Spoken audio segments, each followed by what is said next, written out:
Hi there, Rick here. Making a YouTube video on vinyl window industry again. Okay.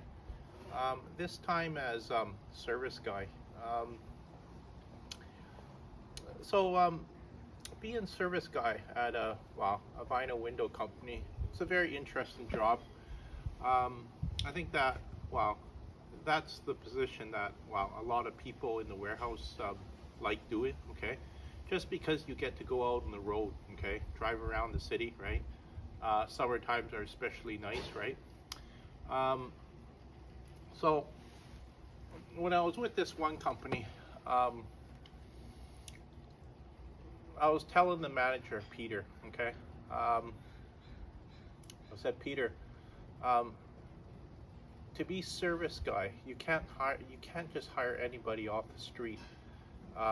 It's skilled work. Okay, um, you need at least, I would say, maybe 2 years experience installing vinyl windows and patio doors. Okay. Um, Also, too, when you get to the warehouse and you start building these windows and patio doors, okay, um, that gives you experience as well to do the service calls. And he wow, I don't think the manager took me that seriously. And their service guy that they had, before, okay, he was East Indian, but his English was so bad that a lot of customers didn't understand him when he was speaking to them when he got to the house, and they didn't like it. Okay, um, because you're trying to describe the problem that you have, okay, that you want fixed, okay. The person's that listening to you, you're not sure whether or not he even understands you, right? Um, and then when he starts talking to you, you don't know what the hell he's saying, right? You can pick up a little bit of stuff, but you can't really communicate with the guy, right? Um, so I became their serviceman, and Amrik didn't mind just because I think he liked working in the warehouse anyways. I don't think he really enjoyed doing service calls, driving around the city. I think sometimes he was having even trouble finding his way around the city. He was getting lost. um, so another difficult thing about the job too is the patio doors. Like, I was big enough and strong enough that I could pop out the patio door sliders and fix them and put them back in. Patio door slider, 5 foot is maybe about 60 pounds. A 6 foot patio door, when you pop out the slider, maybe about 80 pounds. 8 foot patio door is maybe about 120, 130, well, say 130, 120 pounds. Okay, so you remember, I'm handling this by myself. A lot of other people, other companies, they'll send out 2 guys when they're trying to fix the patio door slider. And another nice thing too is that I find that a lot of customers are pretty nice to the service guy. Like, I remember this one guy gave us some ice wine, glass of ice wine, and then my coworker Amrik didn't want it. I asked if you want me to drink it, Amrik? He goes, yeah, sure. And I drank it too. So I drank 2 glasses of ice wine. That was quite nice. And they give you some things too, some drink, or maybe some cookies or a little snack. Sometimes I would start my day in Burnaby, go out to North Van. From North Van, I would go over to maybe Coquitlam, and then head back at the end of the day, back to Burnaby, to the warehouse. A lot of times it was maybe hour and a half of working, and then all the other hours were just spent on the road driving. And then Also too, well, you have to remember sometimes, well, you're doing some really far away service calls, maybe White Rock, it takes you 45 an hour just to drive out there, and then another hour to drive back to the warehouse. um, so the nice thing about it too is that you get into the service van. um, it was a nice cushion seat. I would turn on the radio a lot, listen to the radio. um, but you have to remember too, like, you're given a level of trust in the company too, okay? Um, don't stop for, I don't know, half an hour coffee breaks. Um, don't goof off at the job site, right? Uh, some people want to be service guy, but, you know, they either don't have the experience or they don't have the strength. Um, one other thing that you need to have when being service guy, especially when you're dealing with vinyl windows and patio doors, okay, you have to be strong enough to do it. Maybe some people are, um, they know how to do it, but they just don't have the strength to do it, because sometimes you have to lift up something, 100 pounds, okay, and because you're carrying a patio door slider. Sometimes you're carrying it from the customer's house back to the service van that's parked, well, in the driveway, right, or by the side of the road. I remember I was doing a service call in Vancouver. Okay, the salesman was there. He was supposed to take out the slider and bring it back to the warehouse. So I popped out the slider for him, and then he carried it through the house. When he got to the back deck, he put it down. Okay, I was coming around the back of the house. Okay, I got to the deck and I saw him standing there. A patio door slider was just sitting on the deck. Okay, he was just staring at it. I know how long he's been standing there. Maybe, I don't know, 5-10 minutes maybe. But he was just standing there. Okay, I thought that was a waste of time and waste of money of the company. But yeah, I figure, okay, he was too afraid to carry the patio door slider down the stairs by himself. Okay, he felt that, well, he was going to lose his balance. Patio door slider along with him was going to go tumbling, down the stairs. Okay. Remember another time I was with at a customer's home in Burnaby. This was with another company, but the service guy Kenny, he came out, and well, he was just watching me do the service call, and I was working on the lock for the patio door slider. He saw me adjust it, fix it, right, and then he was just standing back. He was going, good, good, good. Yeah, and he was that person who was, well, he was from China, okay, in his 20s, well educated, okay, working, in the office as the sales guy, okay. His English seemed okay, okay. He was an intelligent guy, but I know that too, okay. There's a lot of, well, people, a lot of very smart people from Asia, coming to Vancouver, okay, because the competition's quite fierce, okay. They have a lot of education. They got so many people applying for the same job, okay. They come here, they sometimes are able to find a job easier, and they manage to hold it, right? If they stay back in China, they just can't find work, right? And it gives them a chance to travel abroad too, right? You need to have your license, and you have to be able to drive, decent, okay?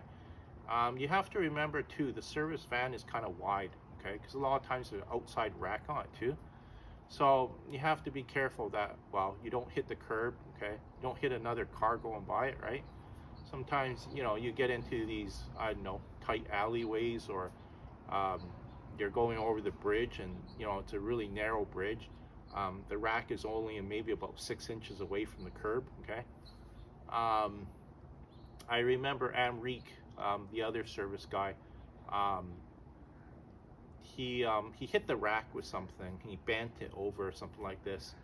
Um, the I the owner told me he wasn't happy about it, because to get work done on the rack, okay, bring it to a metal fabricator.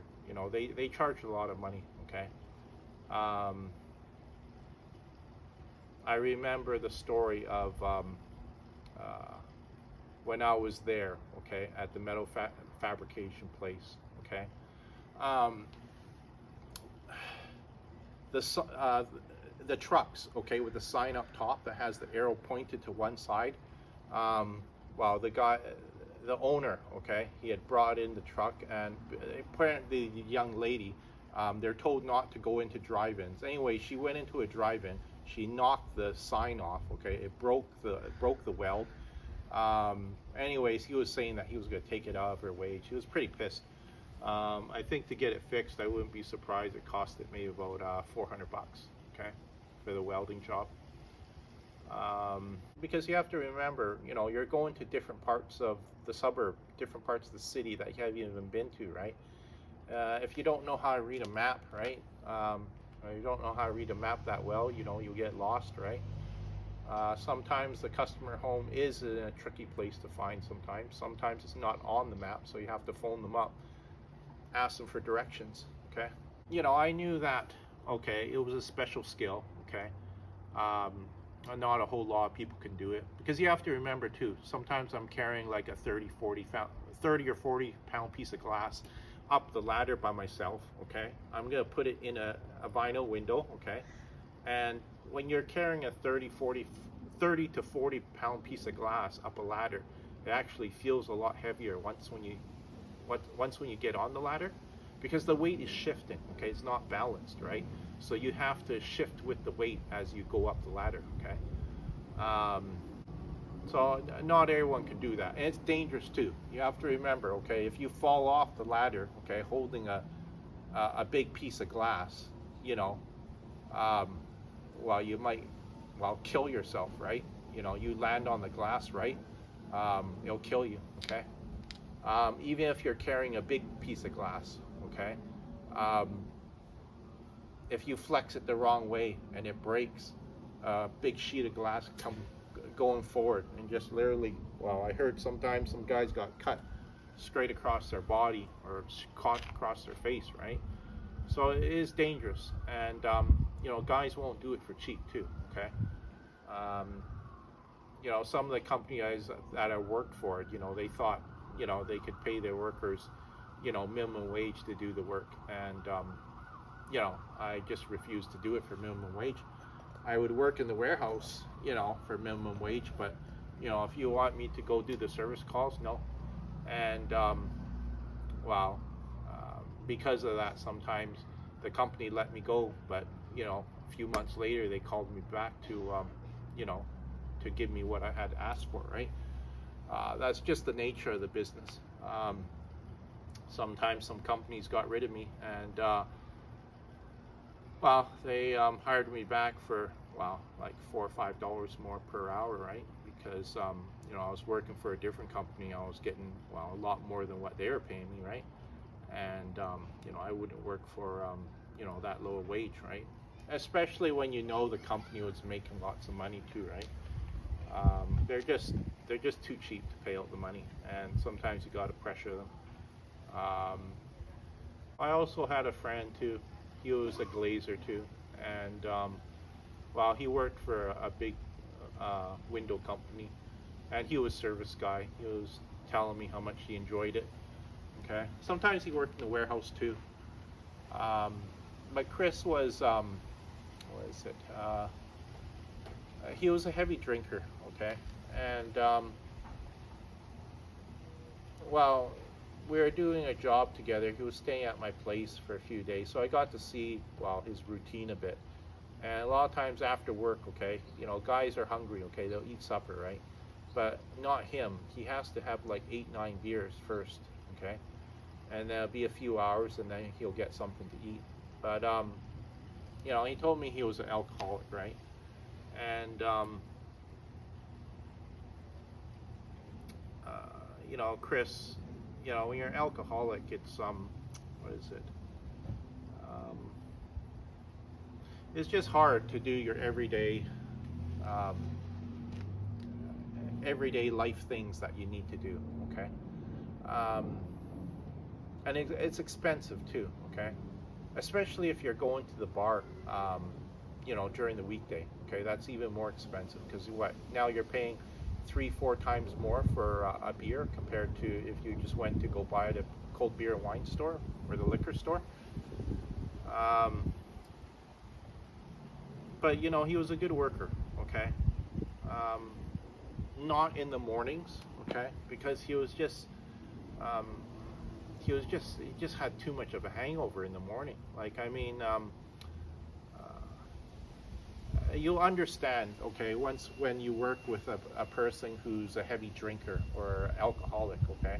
One nice thing about working with him was that, you know, he wouldn't get upset in the morning, okay, at me because he was, well, he was feeling really crappy, right? I think one time he did. I was telling another one of my workers before, the boss was really angry at him on the phone, okay, swearing at him on the phone, and telling him to get to work. And then when he did got to work, you know, he was in a really bad mood, right? He tried to take it out on me, and then, you know, I just said to him, I said, Chris, you know, did you get into an argument with Dennis this morning? You know, that was our boss, right? And I forget what he said, but then he said something, and then after that, he just kind of shut up because he knew, you know, he knew he was acting immature, right? And you know, you have to remember, okay, you have a really bad hangover in the morning, okay? You don't want to be at work, okay? You see your coworker, you start yelling at him, okay? He has nothing to do with you. He has nothing to do with you know, how lousy you feel because you've been, you know, at the bar for like, you know, 1, 2 in the morning, okay? Get home, maybe don't even shower up, right? And then you just hit the bed, right? You sleep in past work, the boss calls you up, you know, you answer the phone, you know, you don't want to be at work, right? And, you know, he says, you know, you have to be at work. So it was just very difficult, okay, to, you know, to do everyday things in life when you're alcoholic, okay? Just wanted to make this video for educational purposes too, right? You know, maybe you want to, I don't know, maybe pursue a career as a service technician, okay? Because it's a nice position to have in the warehouse. You know, a lot of people, you know, that's the position that they want, right?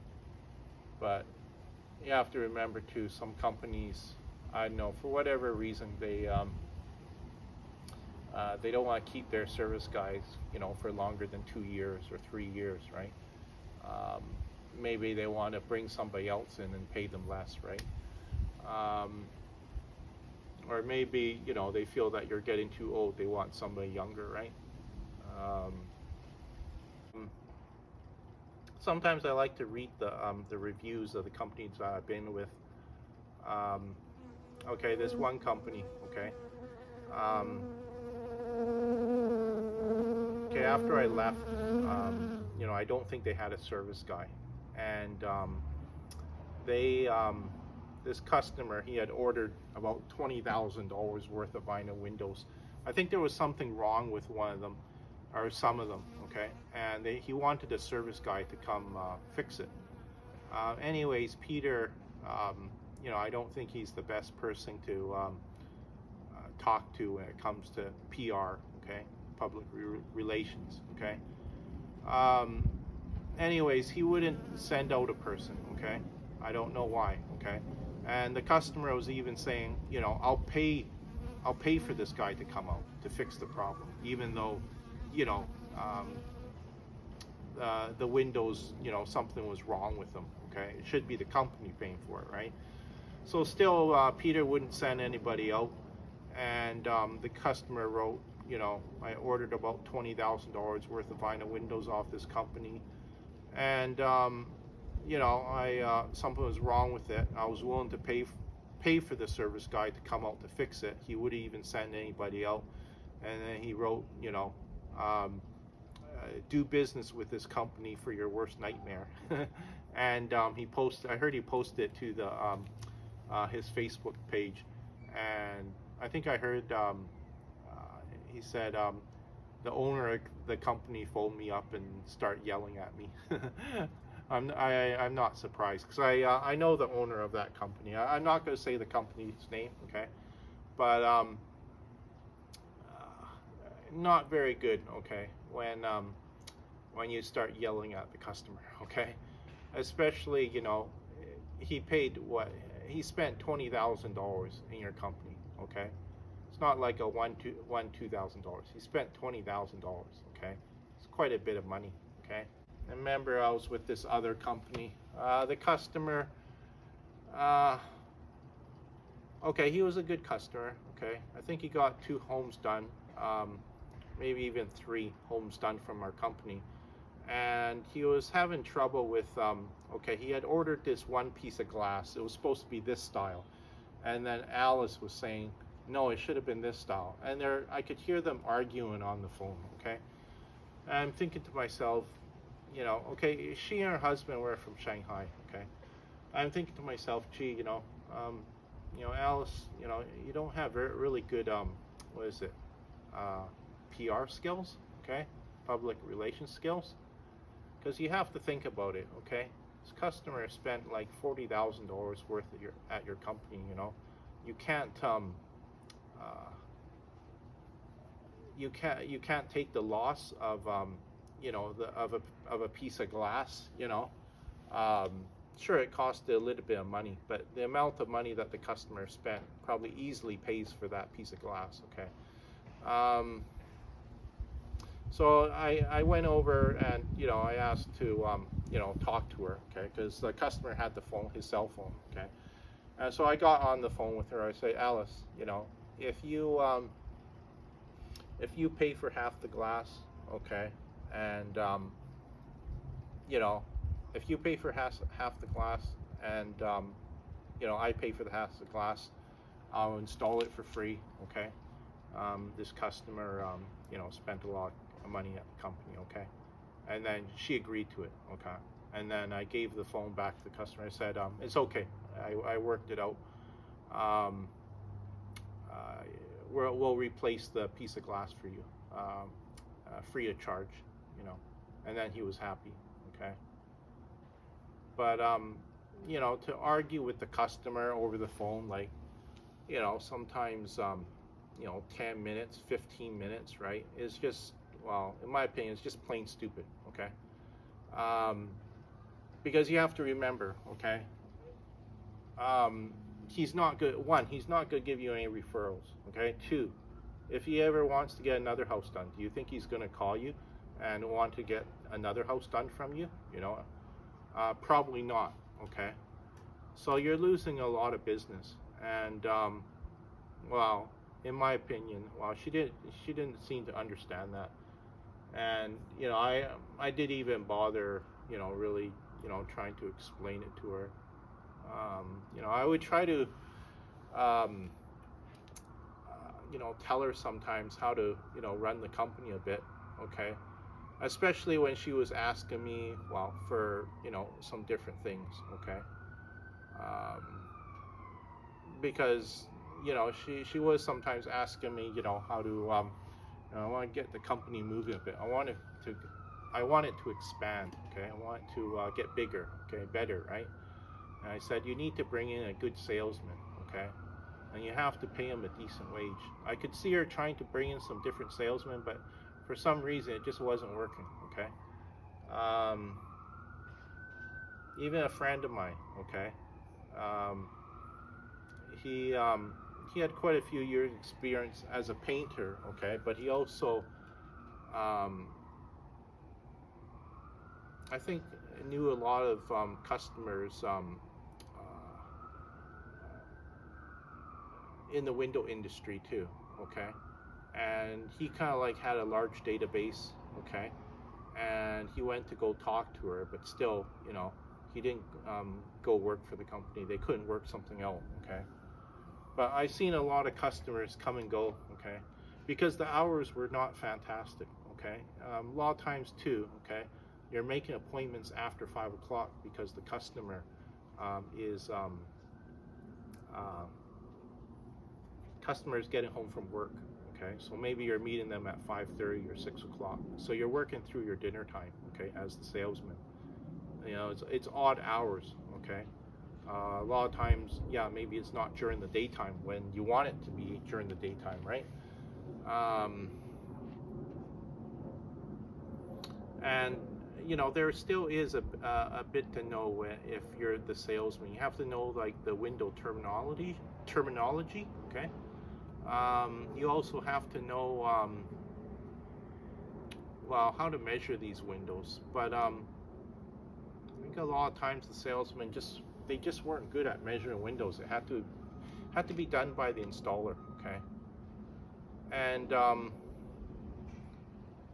because Sam too, okay, was Alice's husband, okay, he didn't have a whole lot of experience building the windows, okay, and he was making mistakes at the warehouse. Just to give you some example, okay, a lot of times the locks, sometimes on all the windows, they weren't locking properly, okay, and so I was explaining to Alice on the phone, okay, I was saying, okay, if I have to spend my extra time, okay, or my workers' time, you know, adjusting all the locks on all the windows at the home, you know, I have to charge you for that because, you know, it takes me extra time, my worker extra time, right, to fix the locks.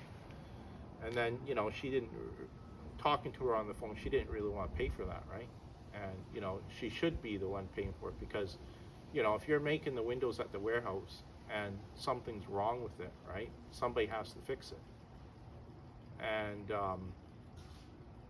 you know, I think she said something like, you know, the other installers don't complain about the window locks not being able to close.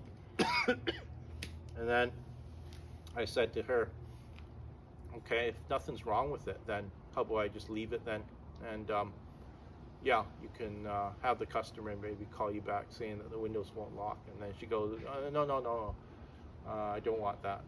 And so then, you know, she agreed to pay me for, you know, fixing all the window locks on the windows. But sometimes other things were wrong with it too. Just trying to remember some of the other things that were wrong with it.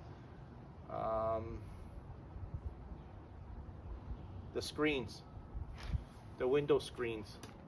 Sometimes they were made the wrong size. Sometimes they were too loose. Sometimes they were too tight, okay? Because I needed to take them out when the windows were getting installed, okay? And sometimes if they're too loose, okay, when I installed the windows, I put in the screen, they just fell out, okay? They were just too loose, okay? So that's the importance of well, being able to being able to know how to build these windows in the warehouse, okay? Because I did have a friend at another vinyl window company I was with. When I met him, he had already, well, been in the industry 25 years. You know, he could build these windows he could build the frames within about 10 minutes, okay? Like, he was that good. Like, I was watching him work and one time, and a lot of times when you have to put the screw in for the vertical T-bar, okay, there's a hole in the T-bar, and you would have to, once when you put the T-bar in, you would have to guess where that hole was, because you would have to drill through the frame, okay, through one frame, and then go into the T-bar. You had to line up with the other screw hole that was in the T-bar, but you couldn't see it, okay? You had to judge it by eye whereabouts exactly it was. And you know, it was very precision type work where it required a lot of skill, maybe even quite a few years before you became really good at it, okay? And you have to remember, Sam, he didn't have this sort of experience. When he came to the country from Shanghai, he was kind of like scratching his head, right? You know, saying, you know, what am I going to do in this country, right? And then he thought, hey, our friend, he opened up a vinyl window company in Burnaby. How about we open up a vinyl window company too? We don't have any experience, but we'll just learn as we go along. You know, he said he's willing to show us how to do it. But it was a lot harder, well, than he thought once when he started to do it, okay? And you have to remember too, okay, when you start up a company, especially a vinyl window company, okay, to rent rent or buy the warehouse, get the material, do advertising, hire some workers, okay, start going out on the road and trying to get customers, you know, doing the sales with the customers, okay? You're investing a lot of money, okay? I was going to go do a service call at a customer's home, okay? The reason why I was going there was because there was work done on the old window, okay? On the inside, and well, when Alice went to go measure it, she didn't notice there was extra work done on the inside. The customer had asked her, you know, after the window is installed, will it look like this? And then, you know, she would say yes, okay, even though she wasn't sure, okay. And everything the customer was asking, okay, she was going yes, yes, yes, okay. And I was telling her, you know, you can't do stuff like that, because you know, you're just saying yes, yes to the customer, and you know, if the window doesn't look like that once when it's installed, the customer is not going to be happy, okay? They're not going to want to pay the remaining balance on their bill, okay? And you're talking sometimes, well, $5,000, okay? Or a few $1,000, or $2,000-3,000, but a lot of times it's a lot, okay? It's in the thousands of dollars. And so I was out there to fix it, okay? Fix the problem. And you know, I was explaining to her, you know, how to do the sales, okay? And because it was costing her company money, okay? And I think eventually she left the more technical questions, okay, to me, you know, just ask the installer, okay, when he comes, measures the window, okay, because, you know, she knew she couldn't measure it, you know, I had to measure it. And you know, even operating the skill saw, okay, because some of these windows, depending on the siding on the outside of the home, sometimes you have to use a skill saw on the outside of the home, okay? And you have to remember, okay, a skill saw is dangerous, okay? It's got this 7¼ inch diameter blade, okay? It spins around at a high revolution rate, okay? And, you know, if you're not careful, okay, you'll cut off a finger. You might even kill yourself with it, okay? I remember Chris, a lot of times in the morning, I wouldn't even allow him to use the saw in the morning, okay? Because you have to remember, you know, you have a really bad hangover, okay? You're operating a dangerous power tool like a skill saw, okay? So a lot of times I would do all the cutting, well, I think for the entire day, okay? And cutting was probably one of the, well, the most dangerous thing, okay? And one of the hardest things to do, you know, during the day, okay? And I was doing all the cutting for the entire day, okay? And, you know, a lot of times you would have a guy working on the outside, okay, and the guy working on the inside. And, you know, of course, the guy's job on the inside was probably the most easiest, okay? And I would do the inside work, and he would, well, no, I would do the outside work, and then he would do the inside, okay?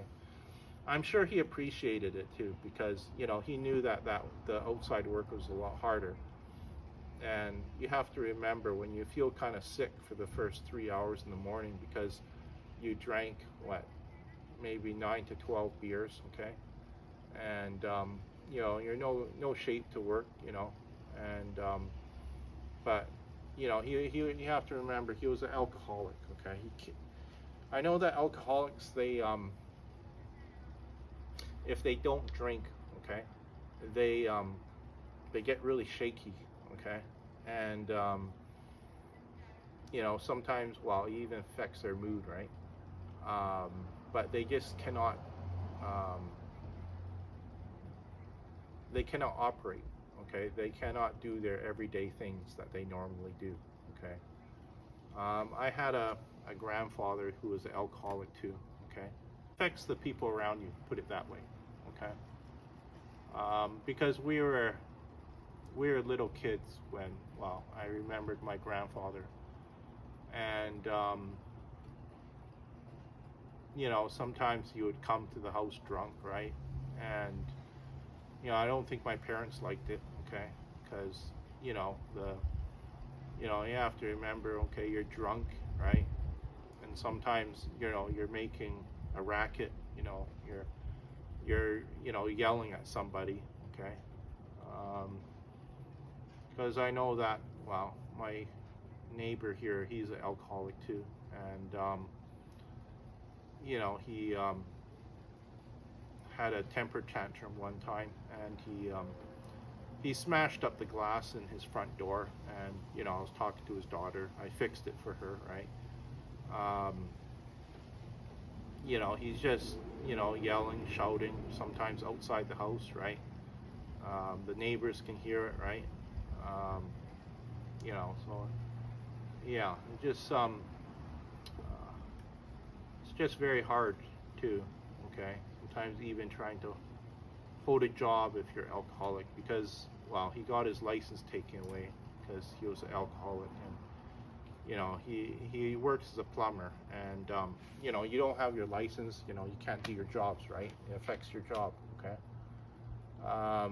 Yeah, I just wanted to make this this video for educational purposes too, because you know, it was you know, interesting being the service guy. You know, I felt that, wow, I felt that my work was valuable, okay? The skill I had was valuable, okay? Not everybody could do it, okay? Because you know, I would do this for a living, okay? I knew that the manager back at the office, you know, he couldn't do the service calls, you know. Even my owner of the company couldn't do it, just because, well, he didn't do it for a living, okay? So, you know, a lot of times when I had to go have a look at the service call that needed to be done, okay, I would talk on the phone with the manager and say, okay, this, and this needs to be done, okay? He'll ask me, well, how many hours is it going to take? And I would say, okay, 5 hours, right? And then he would just go, yeah. You know, there was nothing else he could say, right? You know, like, what else could he say?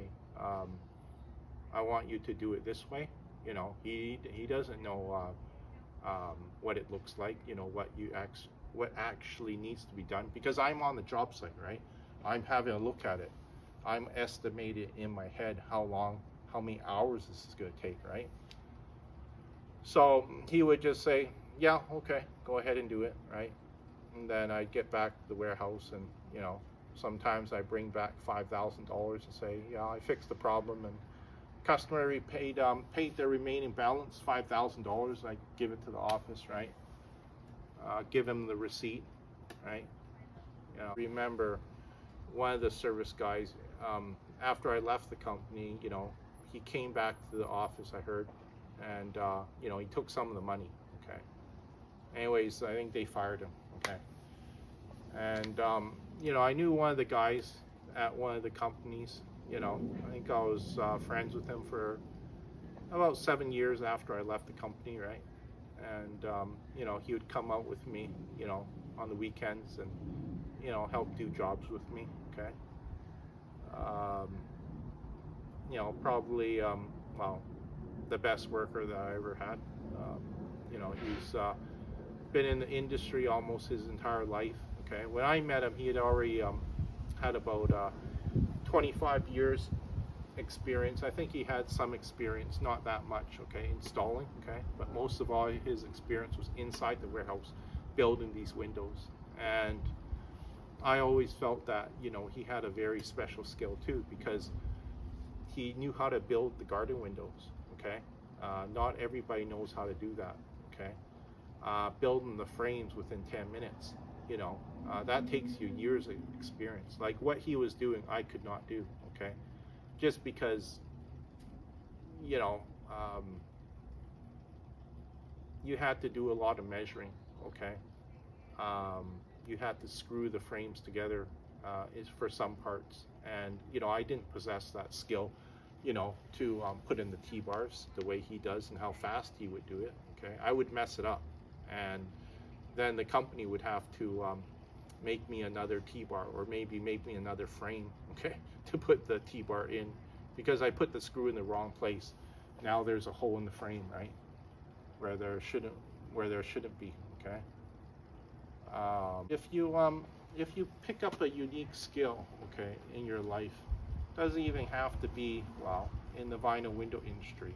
Okay, if you pick up a unique skill, okay, a skill that a whole lot of people cannot do, okay,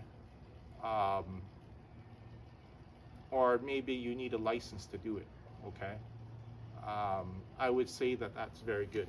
Okay, because one, it gives you job security. Okay, you won't get laid off. Okay, the company won't get rid of you. Okay,